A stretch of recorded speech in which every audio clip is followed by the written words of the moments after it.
Hi friends, అంతా ఎలా ఉన్నారు? బాగున్నారు అనుకుంటున్నాను. మీ అందరికీ నచ్చేటటువంటి హర్రర్ ఎలిమెంట్తో హర్రర్ అండ్ మిస్టరీ కలిపి బాగా దట్టించి రాసినటువంటి మిస్టరీ నవల, అట్లాగే హర్రర్ నవలగా కూడా చెప్పుకోవచ్చండి, మన జయంత సేన. ఈ మిస్టరీ హర్రర్ నవలకి మీ అందరికీ స్వాగతం. ఇంకా మన ఛానల్ని, ఆడియో ఫేస్ ఛానల్ని సబ్స్క్రైబ్ చేసుకోండి, లైక్ చేయండి, షేర్ చేయండి, అట్లాగే కామెంట్స్ రూపంలో మీరేమనుకుంటున్నారో తెలియచేయండి. ఇక ఆలస్యం చేయకుండా మనం మెయిన్ స్టోరీలోకి అయితే వెళ్ళిపోదామండి. రండి, ఆస్వాదించండి, ఆనందించండి, ఎంజాయ్ చేయండి, ఎంకరేజ్ చేయండి మన జయంత సేన. ఇక కథలోకి అయితే వెళ్ళిపోదాం పదండి. తెల్లారిన తర్వాత మైసూరు అద్భుతమైన పచ్చదనం, అందమైన తారుణ్యం, పూలగాలులు ఆహ్లాదంగా ఉన్నాయి. మైసూరు అసలు చాలా అందంగా ఉంటుంది. సంపంగి పూల వాసన గాలిలో వ్యాపిస్తోంది. పురావస్తు పరిశోధనాలయ చుట్టూ దాదాపు 25 దాకా పెద్ద సంపంగి చెట్లున్నాయి. తెల్లారుజామున కురిసిన మంచు సంపంగి ఆకుల మీద నిలిచి తడితడిగా ఉన్నాయి. మధ్యలో అపూర్వమైన కలర్ కాంబినేషన్తో 2-3 రంగుల సమ్మేళనం సంపంగి పువ్వుల రంగు. కాంట్రాస్ట్ చూడముచ్చటగా, కళ్ళు తిప్పుకోలేనంత అందంగా ఉంది. 2 చెట్లు పోటీలు పడ్డట్టుగా విరగబూసినాయి. అగ్గిపూల చెట్లు మరీ ముదురాకుపచ్చ రంగుతో ముసుగేసుకున్నట్లున్నాయి. మధ్యలో ఎర్రటి పూలు, నిజంగానే అగ్నిలాగాను. ప్రకృతి అందాలకు మనిషి నిర్మించినవి కాకపోవడాన్ని నిత్యనూతనం, పరమ సహజం, అపూర్వ సౌందర్యంగా ఉంటాయి. జీవితం అంతా నగరాల్లో, వాతావరణం అంతా మనసులతో సహా కలుషితం అయిపోతుంది.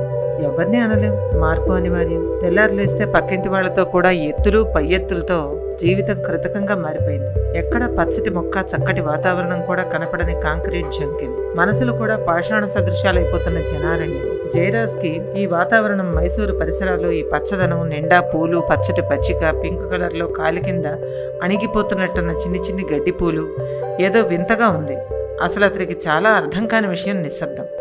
ఏంటి నిశ్శబ్దం? ఊరంతా వలసిపోయినట్టు ఎవరూ కనపడరేంటి? 6:30 అయింది. వెళ్ళి బాత్రూంలో ఫ్రెష్ అయ్యి వచ్చాడు. జయంత ఇంకా లేవలేదు. విద్య రెడీ అయిపోయింది. స్టూడెంట్స్ అంతా లేవడంతో హడావిడిగా ఉంది. ప్రొఫెసర్ ఆనందరామ్ కన్మణి వరండాలో కనిపించారు. మధు ఎక్కడా కనిపించలేదు. ముందుగా గుర్తించింది మౌనిక అనే స్టూడెంట్. ఆమె మధుని ఇష్టపడుతూ ఉండడంతో అతని కోసం ఆమె మనసు ఎప్పుడు గాలిస్తూ ఉంటుంది. అందరినీ అడుగుతోంది మౌనిక. తెల్లారి నుంచి ఎవ్వరూ అతన్ని చూడలేదు. మారప్పని అడిగింది. అతను చూడలేదు. కలవరంగా తిరుగుతున్న మౌనిక కళ్ళని ఆకర్షించింది ఒక దృశ్యం. అక్కడికి కనుచూపు మేరలోని బిల్డింగ్ పరిసరాల్లో చుట్టూ పరుచుకుని ఉన్న మైదానం పచ్చపచ్చగా ఉంది. అక్కడక్కడా విస్తరించి ఉన్న ఏవో వృక్షాలు, దట్టమైన పొదలు. ఆ పొదల దగ్గర తగులుకొని గాలికి మెల్లగా ఊగుతున్న చేతి రుమాలు. అదే మౌనికను అమితంగా ఆకర్షించింది. ఆ రుమాలు ఎవరిది? ఎక్కడ చూసినట్టుందే. చటుక్కున ఆ దిక్కుకు పరిగెత్తింది మౌనిక. ఏ మౌనిక, ఎక్కడికి? వెనక్గా అరుస్తూ పరిగెత్తింది మరో అమ్మాయి. పొద దగ్గరగా వెళ్ళి రుమాలు తీసింది మౌనిక. అది మధుదే. ఆమెకి ఏడుపు వచ్చేస్తోంది. ఏంటి ఇది? మౌనిక గొంతు వణుకుతోంది. ఏమీ అయ్యుండదులేవే మౌని, నువ్వురా, ఎవరినైనా పంపి వెతికిద్దాంలే అంది వెనకే వెళ్ళిన అమ్మాయి. క్షణాల్లో మధు కనిపించడం లేదన్న వార్త దావానలంలా పొక్కిపోయింది. ఇది వింటున్న విద్యకి మతిపోయింది. స్టూడెంట్స్ అందరూ తలో రకంగా మాట్లాడుకుంటున్నారు. ఆనందరామ్ గారి మొహం పాలిపోయింది. ఏమిటి పరిస్థితులు? బ్రిలియంట్ అనుకున్న స్టూడెంట్ జయంత అనూహ్యంగా పేషెంట్ అయిపోయింది. అది చాలా చురుకైన వాడు అనుకున్న మధు మాయమయ్యాడు. ఎలా? ఎన్నడూ లేని సంఘటనలు ఎందుకులా జరుగుతున్నాయి? ఆలోచించి ఆయన మొహం పాలిపోయింది. అసిస్టెంట్ ప్రొఫెసర్ కన్మణి కూడా గంభీరంగా కూర్చున్నాడు. అతనికి అర్థం కాలేదు. నాగమణి, ఎనిసీను, గైడ్ మారప్ప అంతా చేరేసుకున్నారు. పొద్దున్నే మబ్బులు ఆకాశం నిండా పడుతూ ఉన్నాయి. ఎలా ప్రొసీడ్ అవ్వాలో అర్థం కాక అంతా కూర్చున్నారు. పోలీస్ని రప్పించమంటారా? జయరాజ్ తానుగా అన్నాడు. తప్పదు సార్, పోలీస్కి ఇన్ఫామ్ చేయడం చాలా అవసరం అన్నారు ఆనందరామ్ గారు. మనమే తలోవైపు వెళ్తే అన్నాడు ఒక స్టూడెంట్. నేను అదే అందాం అనుకుంటున్నాను, వెళ్ళి చూద్దామా? రమ్య అంది. కొందరు ఉత్సాహంగా ముందుకు వచ్చేశారు. లేదు సార్, ఇది కుర్రాళ్ల పని కాదు. పైగా ఇక్కడ ప్లేస్ కొత్త, దారులు తెలియవు. గైడ్ మారప్ప అన్నాడు. దారులేంటి దారులు? అంతా అడివే కదా, ఓ అబ్బాయి అన్నాడు. అందుకే బాబు, దారులు తెలియాలి. మీ సిటీల్లో ఎక్కడున్నా పర్వాలేదు, ఇక్కడ అలా కాదు, అడివి. అడుగడుగున ప్రమాదాలుంటాయి. మీలో ఎవరికి ఏం జరిగినా సార్ కదా ఎగస్ట్రా తలనొప్పి అన్నాడు మారప్ప. ఎస్ మారప్ప, వద్దు, స్టూడెంట్స్ కాదు, పోలీసులే వెళ్ళాలి. నువ్వు పద, నేను సార్ నువ్వు కలిసి ఏరియా పోలీస్ స్టేషన్కి వెళ్దాం అన్నాడు డాక్టర్ మిథున్. విద్యార్థి మొహం చెమటలు పట్టేసింది. ఈ పరిణామం ఊహించలేదామె. జయంతతోనే షాక్ తిన్న విద్య ఇప్పుడు మధు కూడా కనపడకపోవడంతో ఆమె మైండ్ పనిచేయడం లేదు. ఏమైపోయాడు మధు? తాము వచ్చిన పని ఏంటి? ఇక్కడ జరుగుతున్నదేంటి? ఎక్కడున్నావు మధు? నీకేం కాకూడదు. విద్య మనసు తమ స్నేహితుడి గురించి బలంగా కోరుకుంటోంది. ఉండుండి చిన్న చిన్న చినుకులు రాలుతున్నాయి. వెచ్చగాను చల్లగాను గాలి ఉండుండి తెరలుగా వీస్తోంది.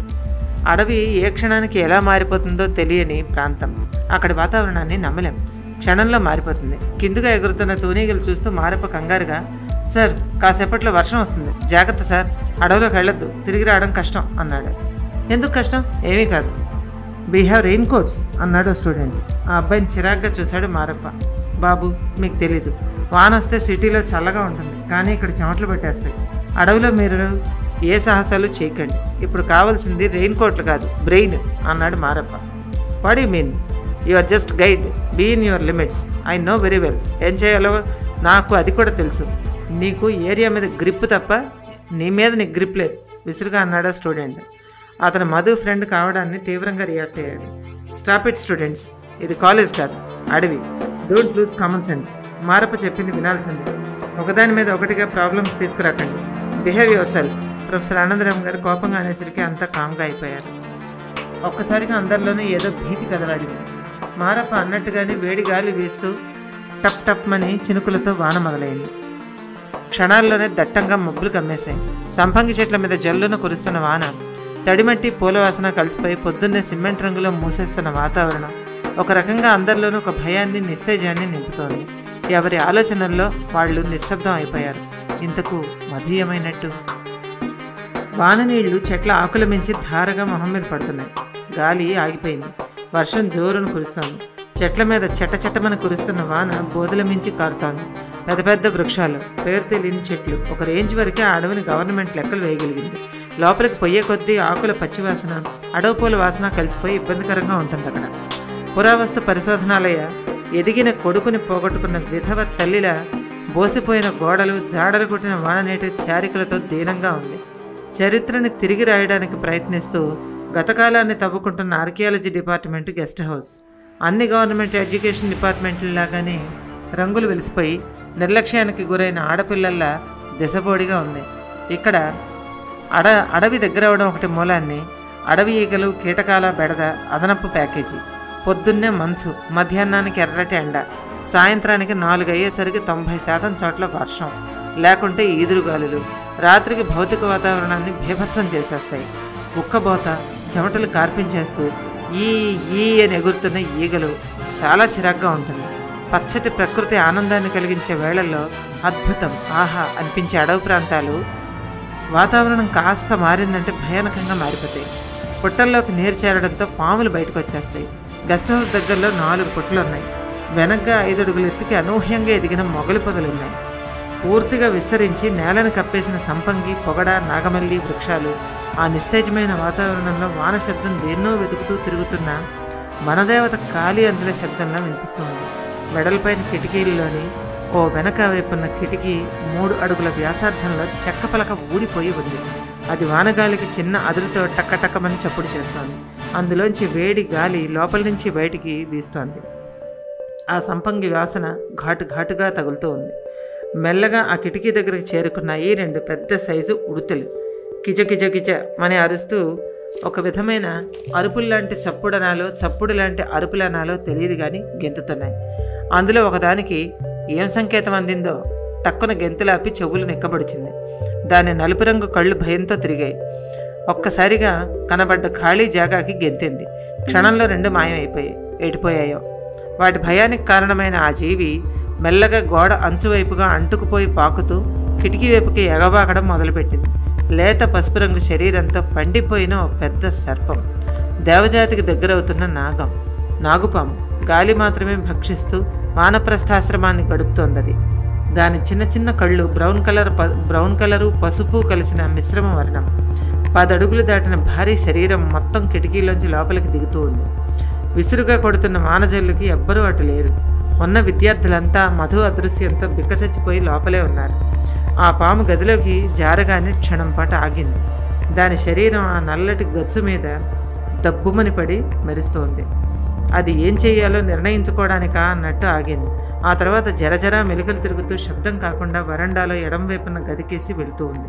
ఆ గది జయంతది. గదిలో బెడ్ మీద మత్తు నిద్రలో ఉంది జయంత. ఆమెకు పక్కగా కుర్చీ వేసుకుని కూర్చుంది విద్య. ఆమె ముఖంలో ఆందోళన పరుచుకుని ఉంది. కిటికీలోంచి బయటకు చూస్తూ సిగరెట్ వెలిగించుకుంటున్నాడు జయరాజ్. గదిలో వేరే ఎవరూ లేరు. పాము నేరుగా గదిలో ప్రవేశించి గోడవారగా పాకుతూ జయంతసేన బెడ్కేసి వెళుతోంది. చాలా నిశ్శబ్దంగా కదులుతోంది. అది జయంత పడుకున్న ఇనుప మంచం గట్టిగా దృఢంగా ఉంది. పాత దుప్పటి పరిచి ఉంది. ఇంజెక్షన్ ప్రభావంతో మత్తుగా నిద్రలో ఉందాము. టీ సార్, నాగమణి లోపలికి వస్తూ పిలిచింది. నిశ్శబ్దం భగ్నమైంది. వెనుతిరిగిన జయరాజ్ కంటికి కనిపించింది జయ మంచం కిందగా వెళుతూ ఉన్న పాము తోక భాగం. ఓ మై గాడ్, విద్య లే, గట్టిగా అరిచాడు. అదే ఆయన చేసిన తప్పు. ఉన్నట్టుండి జయరాజ్ అరుపుకు త్రుళ్ళిపడిన నాగమణి చేతిలోని ట్రే కింద పడింది. ఆ నిశ్శబ్దంలో ఆ అరుపు, ట్రే కింద పడిన చప్పుడు, విద్య సడన్గా నిలబడిన చప్పుడు, కదిలిన ఇనప కుర్చీ చప్పుడు అన్నీ కలగలిసి ఖాళీగా ఉన్న ఆ రూము వరండాల్లో పెద్ద పెద్దగా చప్పుడై ప్రతిధ్వనించింది. అందరూ ఒక్కసారిగా అలర్ట్ అయ్యారు. ఏమిటో చప్పుడు? జయరాజ్ ఒక కంగలో మంచం దగ్గరికి చేరుకున్నాడు. అయోమయంగా చూస్తున్న విద్యని చెయ్యి పట్టి లాగేశాడు. ఆ హడావిడికి లోపలికి వచ్చిన పాముకి చిరాకెత్తిపోయింది.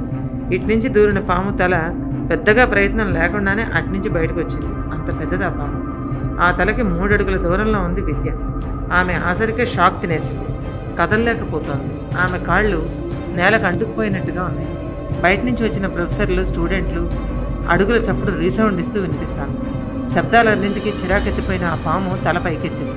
అద్భుతమైన ఆ దృశ్యాన్ని చటుక్కున సెల్లను కెమెరాతో బంధించింది మౌలిక.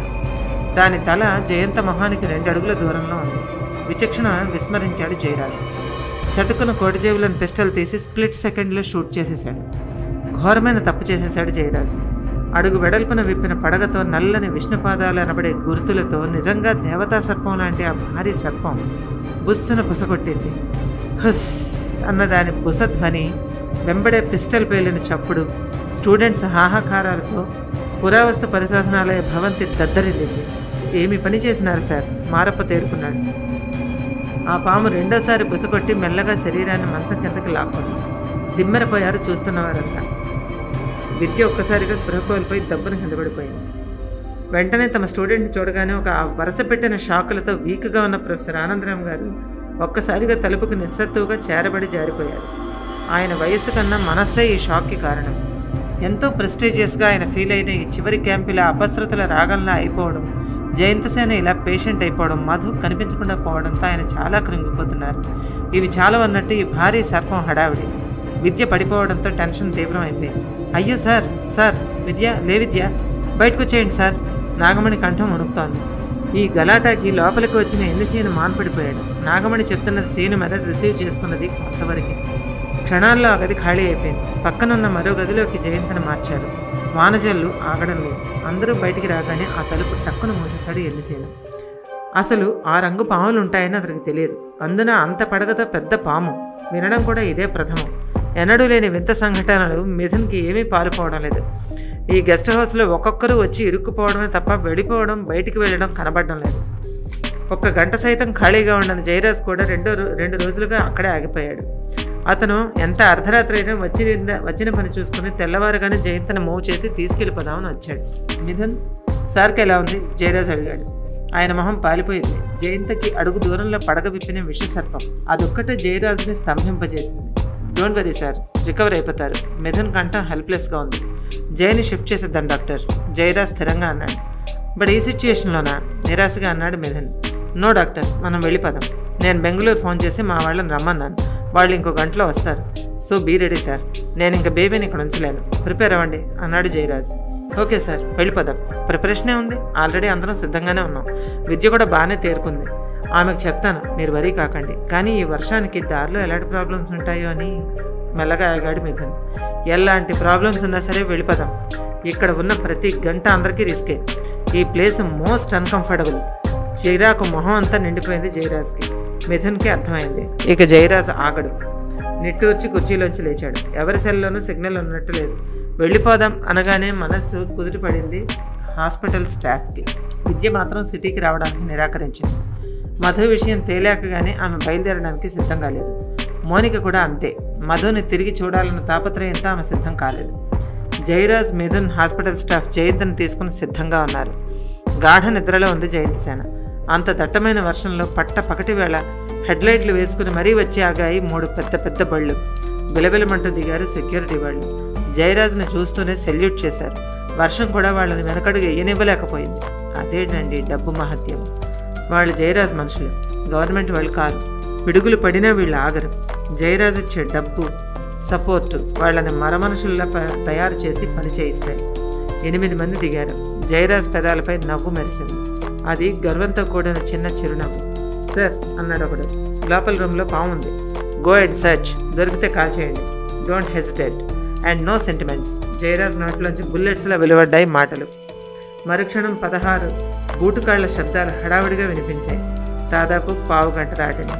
అదే స్పీడ్లో వెనక్కి వచ్చేశారు అందరూ. ఏమైంది? గర్జించింది జయరాజ్ కంఠం. నో సార్, లోపలేం లేదు. మాటలు విని ఆశ్చర్యంతో కనుబొమ్మలు ముడిచాడు Jayaraj. What? How is it possible? వణుక్కున్నాడు. వాళ్ళు కాక ఇంకెవరు ఈ మాటలు చెప్పినా నమ్మేవాడు కాదు. కానీ వచ్చింది స్పెషల్ స్క్వాడ్. ఓకే, బేబీని సిటీకి తీసుకెళ్ళిపోవాలి. Come fast. జయరాజ్ మాటలు పూర్తి కాకుండానే చకచకా ఏర్పాట్లు మొదలైనాయి. Sir, sorry for the inconvenience. మా బేబీ మూలంగా మీకు ఏం డిస్టర్బ్ అయింది.